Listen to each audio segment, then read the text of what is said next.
What's going on, guys? This is Chandler Smith, and one of the biggest questions that I get asked is, Chandler, what is the best way for me to invest in real estate? Should I buy and hold properties on my own? Should I flip? Should I invest in a syndication? Should I invest in a fund? Should I do trailer parks? Should I do storage units? Where should I invest my money? And in this video, I'm gonna help you answer that question. So with all of that being said, let's jump into it.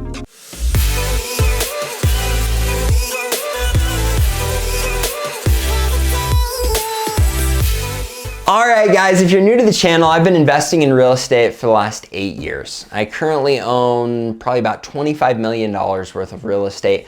I've got 150 plus units. I also have 160 storage units.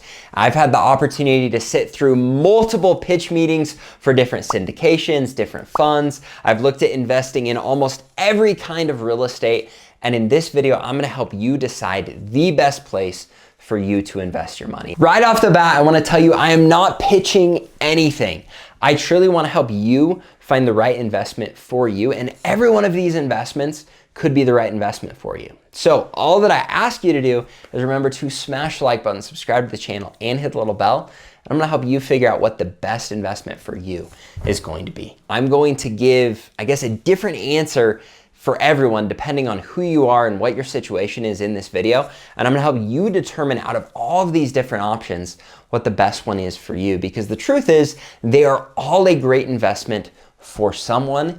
You just need to figure out which one is the best investment for you. One of my favorite quotes, and it's funny that I'm calling it my favorite quote because I'm probably going to butcher it, but it is when someone goes and says, hey, am I going the right direction? And the person responds with, well, it depends on where you're going or where you want to get. I think it probably was said a little bit better in Alice in Wonderland, but you guys know what I'm getting at. You can't know if you're going the right direction unless you know where you want to end up. And in this video, I'm gonna help you determine for your situation what the best investment is going to be. So before I go through all of the different ways that you can invest in real estate and the pros and cons so that you can determine which one's gonna be right for you, there are 5 major questions that you have to ask yourself so that you can be able to determine which one of these investments is going to be best. Question number 1 has to do with your time. Now, whether you want to flip homes or buy and hold or invest in a syndication really comes down to what your time looks like. Now, if you own your own business and you are already completely tapped on time, then that eliminates a lot of options for you because you want someone else to do everything for you. Your main focus needs to be your businesses and everything else you have going on, not going out and finding deals and putting money into them. And if your time is completely tapped and you feel like the best place for it is in what you're already doing or in something other than investing in real estate, that is going to be a huge determining factor on where or how you should invest your money in real estate. Now, I'm gonna go into this later, but there's a large spectrum of people that fall throughout this. Just for example, let's say you have a ton of time and you want a full-time job with something in real estate. Well, maybe you should be a flipper. Maybe you should go in and literally do all of the work, flip a house, and make a good chunk of money on that. Or maybe you could be a real estate investor that goes and finds your own deals and that manages your own properties and that does all of it. It's your full-time gig. But if you're someone, again, that has a full-time business and you don't have time to do that, then you kind of might switch over to the other side of the spectrum where someone else finds your deals, someone else manages them, someone else does everything for you, and you just purchase the deal. Or let's say you don't even want to be educated enough to do that. Maybe then it's time to look into a syndication or real estate fund where then you can take your money and just give it to someone and you know they're going to do the right things with it. What you'll realize is the more time you have to give, it's probably going to pay you more unless you have a ton of money. And then it's probably worth saving your time and using your money as your leverage point to be able to make more, which goes into the next point, or number 2, which is money. Now, with money, if you have endless, copious amounts of money, I think those are kind of the same word, but if you've got a ton of money, then you can throw that into a syndication and you don't really care because you're going to get a better return than if you had to look and find an investment property, a couple percent different to be able to do all the work on your own or just throw your money in tons of different places. Probably makes more sense for you to find someone that you trust and then you constantly flip them the money, because odds are you're not going to have the bandwidth to find enough places to put that money. And again, that comes back to your time, but especially if you've got a ton of money, that gives you the ability to be willing to take a smaller return and turn it over to someone else. Last point with this, when it comes to time and money, lots of people fall in different areas of the spectrum. So don't lean right into your initial impression of, oh, I've got lots of money, or, oh, I've got lots of time.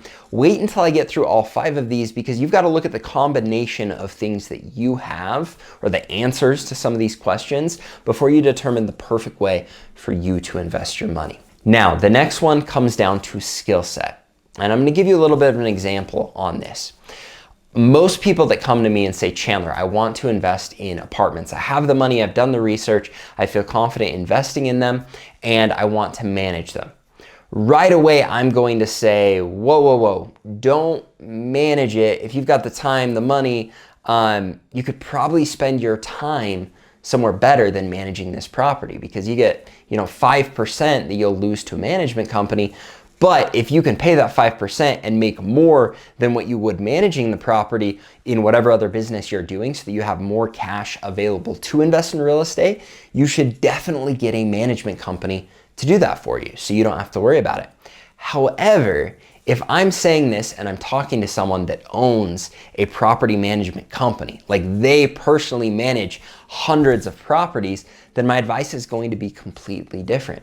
Same goes for whatever their specific skill set is. And one thing that I will always push people towards doing is leverage that skill set. For example, I am a salesman. I train hundreds of sales reps. So when it comes to any form of negotiation or any form of sell, I don't really want to turn that over, especially if it's on a big ticket item. Now, if it gets to the point where I've got gobs of money, or I want to save my time and put it somewhere else because maybe my time negotiating with my sales force is worth more than negotiating a multi-million-dollar real estate deal, then again, that can tweak my situation. But up to this point, I believe that that's been a strong skill set that I have, and so I continue to want to be extremely involved in the negotiation process of any deals that I do. Number 4 is resources, and this ties in with money, it ties in with time, it ties in with skill set, but you've kind of got to step back and say, all right, what can I leverage or what can I use?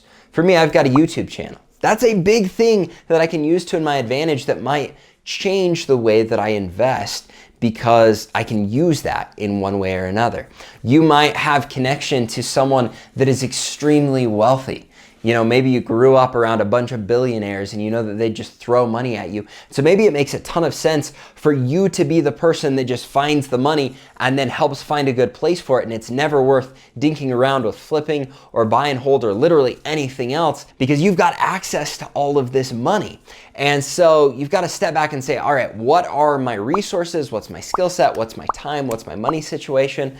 And then that leads you to the last one, and that is your goals. Once you've gone through all of these, you need to get a big picture. You need to say, all right, here's what I want to do in the next 10 years, 5 years, 3 years, 1 year, next month, and then take all of that into consideration and use that to determine what you're going to do on a daily basis with your time, with your money, and with your skill set. Now, I've covered all 5 of these. Now I want to jump through the different forms of investing in real estate. And I would tell you that each and every one of these has different layers of how much time someone has and how much money someone has. And so I'm going to start with what I believe is the most time intensive, and a lot of times one of those things that you can do with the least amount of money. Not always, but I'm going to start with flipping. And here's why. Flipping is a full-time job. Now, like any business, if you get the right people in the right places, you can become more passive in that job. But if you're starting with not a ton of money, you can be someone that goes, you get a property under contract, and maybe right off the bat, you just wholesale. You don't even flip. You find a property, you say, hey, are you willing to sell your property? They say, yeah, I'll sell it for $100,000. And then you get that contract and you go and find someone else who's willing to pay $110,000 for it. You hook them up, you take the $10,000 difference between the $100,000 and the $110,000 and you pocket that. That is something you can do with literally no money, and it's called wholesaling. It's something where if you have little money but a ton of time, that's a good investment for you. The next level of that is flipping. Let's say you can find a way to come up with the money, or you have the money, then you can go and buy a property that's worth $100,000. You can go and put $20,000 into this property, renovating it, fixing it up, paying all of your expenses, and then you can sell it for $150,000. Now, these numbers I'm gonna get made fun of because I don't know that there's anywhere in the United States, maybe there is, but that you can do deals this cheap anymore. But it gives a good example of each of these. Now with flipping, this is something that you still have to have a ton of time. It's a full-time job unless you find the right people in the right places to be able to do it for you. And it's got varying levels of how much money you need to bring to the table. You might be able to borrow enough money to pull it off. You might be able to do a partnership with someone, but it is going to be extremely time intensive unless you get all of the systems in the right places. And again, if you are really good at door-to-door sales, like some of my people, and you can go and knock lots of doors, you can connect with lots of people, and you can find a really good deal on a property, wholesaling or flipping might be a good fit for you. If you're someone that you don't like doing that stuff, you really struggle to connect with people, you're not a salesman at all, well, maybe this is a little more difficult, or maybe you need to find someone you can pay to find those deals, and then you can do the other moving parts with it. I'm sure I'm missing some forms of investing, but I'm trying to stay pretty broad here and help you look at these different layers. So the next one being buy and hold investing. This is one where, let's say maybe you've got a job and it's pretty full-time. But you do want to invest in real estate because you've got a good nest egg of money that you want to put away, and you don't want to put it into a syndication or a real estate fund because you believe you have the time to inform yourself well enough to buy an investment that has the same numbers as a fund or syndication minus splitting the profits with that fund or with that syndication. Because at the end of the day, if you're investing in real estate on your own and you can find the same numbers as someone that is in a syndication, but you're gonna put the same money into it, you're gonna get the same return, except that return doesn't have to be split, it might be extremely advantageous to you to find the deals and to put them together and to invest in real estate on your own, because now you get double the upside of your money that you would if you just gave it to someone. Now, the negative to this is a lot of people might say, hey, I'm great at investing in real estate. I think I can inform myself, I can go through all of the systems, and they go and they buy a totally crap deal and they get totally burned when they could have given their money to a syndication. They would have saved all of their time, they wouldn't have lost money, they would have gotten a better return on their investment because they didn't truly know what they're doing. So if you're not willing to completely understand the proper way to invest in real estate, then maybe you should jump to that next level of a syndication or a fund. Now I'm going to talk about these in a minute, but with real estate investing, there are different levels of real estate investing. Let me explain. The lowest level, I would say, this is the level where you've got gobs and gobs of time, but you're short on money, would be something along the lines of house hacking. Now, what house hacking is you go in and you buy the property, you live in the property, and you rent out the rooms or you rent out the units within this property. The reason this is advantageous is if you're living in a property and it's 4 units or less, you can get into it for a substantially smaller down payment. So you can go and you can buy a $400,000 property for only 3.5% down. So now you're looking at $12,000 to $15,000 to own $400,000 of real estate because you live in it, and then you can rent out to the other people living in that. They can pay your rent. Now, the reason I say this is the lowest level, that doesn't mean it's bad. This is an incredible strategy, and this is the strategy I push a lot of my sales reps towards using because this puts them in a scenario where they've made great money, but they're a poor college kid, they're single, it's easy for them to move around, they don't care if they're living with roommates, or they don't care if they're living in a multi-family property because they don't have kids, they don't have a wife, they don't have, you know, that stability, or I guess They're not in that situation where they have to stay in one home. They're free to move and jump around and, you know, live with other people and all of that stuff. This really makes sense because now they can invest and control a ton of real estate with hardly any money without sharing any of the profits with a syndication or a fund. The next level is, let's say you're not house hacking. All right, because if you are house hacking, odds are you're managing the property. You're doing everything from finding the deal to pushing the deal through to collecting rents to literally every part of the process. Once you grow out of that, and I shouldn't say grow out of it because it's a great strategy, but the next level would be investing in real estate from afar. At this point, if you're not living in the property, odds are you're gonna have to put 20 to 25% down on that investment property. So you're gonna need more money. Now, with more money, usually comes less time when it comes to real estate investing, because now you're living from afar.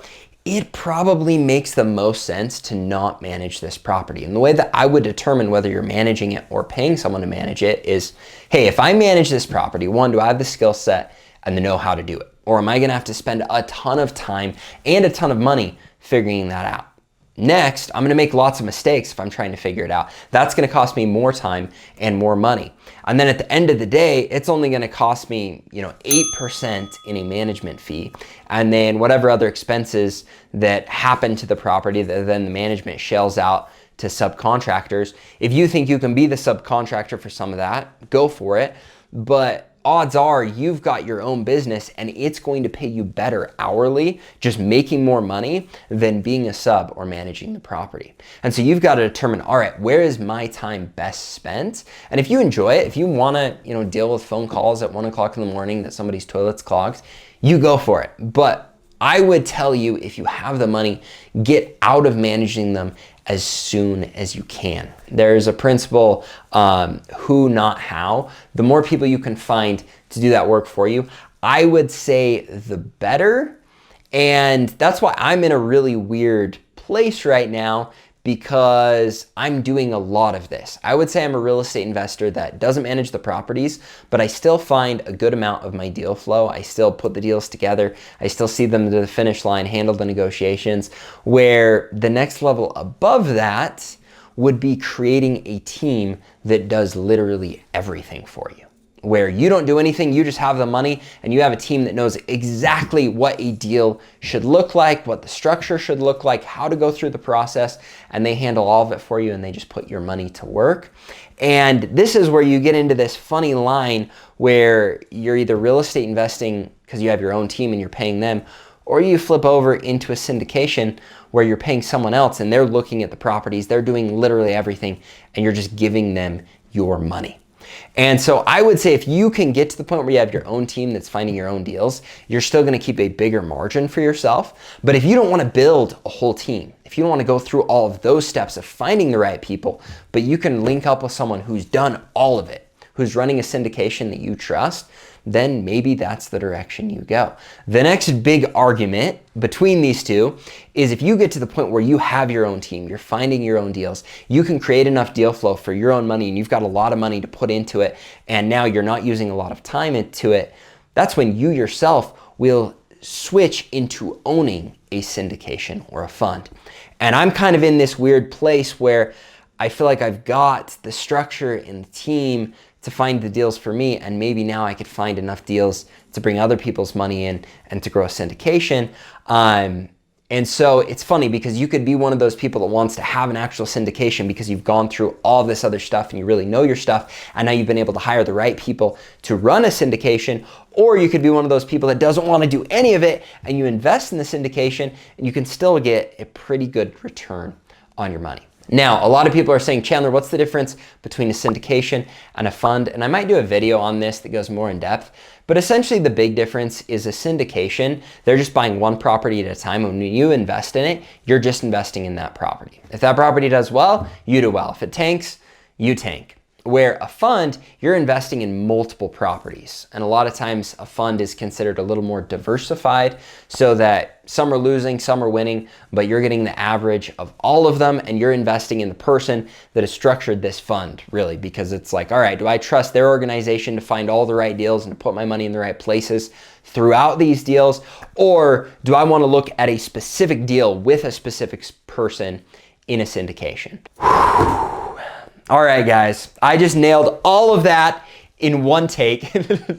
I hope that it made sense for you, but I would say that is how you determine where you fall and how you should invest your money. Now, I also talked about mobile home parks. I talked about storage units. I talked about single family, multifamily, commercial. All of these things I maybe hinted at the beginning of the video and how to know between these different asset classes. Here's what I would tell you. If you've determined you're a person that's just going to invest in a syndication or a fund, doesn't really matter. Because what matters is that you trust the team and the person and the contract that's put together for that specific syndication or fund. And it's not really worth you looking into it a lot more than that.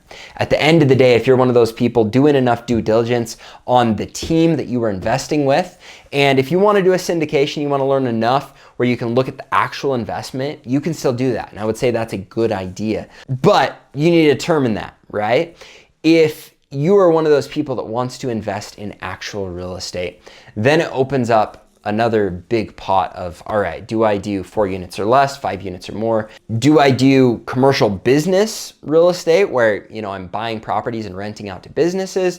Do I do residential real estate where I'm investing in apartment complexes? Do I just stay in 4 units or less? I would say the natural progression goes that people don't have money and don't have time. And so they start with a duplex and then a fourplex, and then they scale into the bigger properties. But if you're someone that's jumping into this and you've got tons of money and you want to learn how to invest in bigger deals, I would skip the lower stuff. Now, you can still do it because it's a good learning experience for you. But I would say there are lots of advantages when it comes to scale and being able to buy multiple units at once. Here's why.